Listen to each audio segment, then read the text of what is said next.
આજ રોજ જે મળેલી સૂચના મુજબ નમો લક્ષ્મી અને નમો સરસ્વતી વેરિફિકેશન માટે સૌપ્રથમ તમારું બ્રાઉઝર ખોલો, તેની અંદર ગૂગલમાં જઈને ગૂગલ ઓથેન્ટિકેશન એપ ડાઉનલોડ કરો અને સ્વિફ્ટ ચેટ આપણી જે રોજ આપણે જેમાં હાજરી પૂરીએ છીએ તે આ બંને એપ્લિકેશન તમે સૌપ્રથમ ડાઉનલોડ કરો.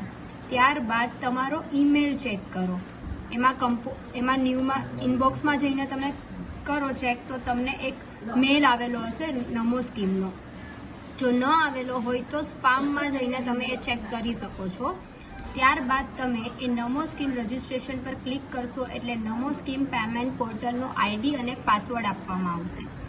એ આઈડી અને પાસવર્ડ તમારે અમારો ઓલરેડી પહેલાં સેટ થઈ ચૂક્યો છે, એટલે અમારા માટે અહીંયા સેટ યોર પાસવર્ડ આવ્યો છે. પણ તમારા માટે અહીંયા સેટ યોર પાસવર્ડ હશે અને તમને પાસવર્ડ બતાવવામાં આવશે. તમારે એ પાસવર્ડ લઈને નમો સ્કીમ પોર્ટલ પર જવું. અહીંયા સૌ પ્રથમ યુઝર ઈમેલ પર તમારી સ્કૂલનું જે રજિસ્ટર છે ઈમેલ આઈડી તે ઈમેલ આઈડી લખવું અને નીચે જે પાસવર્ડ આપ્યો છે તમને મેલમાં આવ્યો હશે.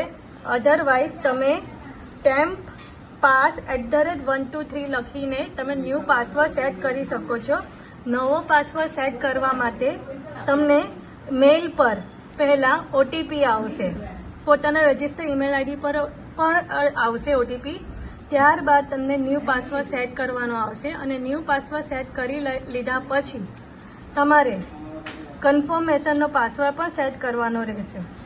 ત્યારબાદ તમારો પાસવર્ડ સેટ થઈ ગયા પછી તમારે નમો સ્કીમ પોર્ટલ ઉપર અહીંયા ક્લિક કરવાનું રહેશે. ત્યાં તમારે અહીંયા KLS ખાંડવાલા સપોઝ મારી સ્કૂલનું આઈડી છે, જ્યારે તમારું ઈમેલ આઈડી અને પાસવર્ડ જે તમે હમણાં જ સેટ કરેલો છે તે નાખી અને લોગિન કરવાનું. હવે અહીંયા તમારે MFA કોડ બતાવશે કે જે તમે ગૂગલ ઓથેન્ટિકેશન એપ્લિકેશનની અંદર એક કોડ આપવામાં આવેલો છે તે નાખવાનો રહેશે. હું અહીંયા નાખું 26866794 અને સબમિટ પર ક્લિક કરશો એટલે આ રીતે તમારે નમો સ્કીમમાં વેરિફિકેશન જે કરવાનું છે આપણે સ્ટુડન્ટ લોકોનું એ લોકોનું લિસ્ટ અને બધી માહિતી આવશે. હવે આ વસ્તુ સ્વિફ્ટ ચેટની અંદર પણ તમારે નમો લક્ષ્મી ઓપન કરવાનું. એમાં અહીંયા મેનુ આપેલું છે, મેનુમાં જઈને એડિટ રજિસ્ટ્રેશનમાં જવાનું રહેશે.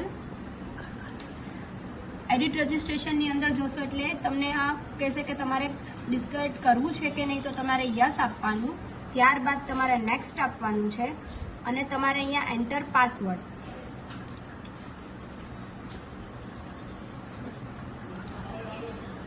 એમાં તમારે પાસવર્ડ તમારો નાખવાનું રહેશે.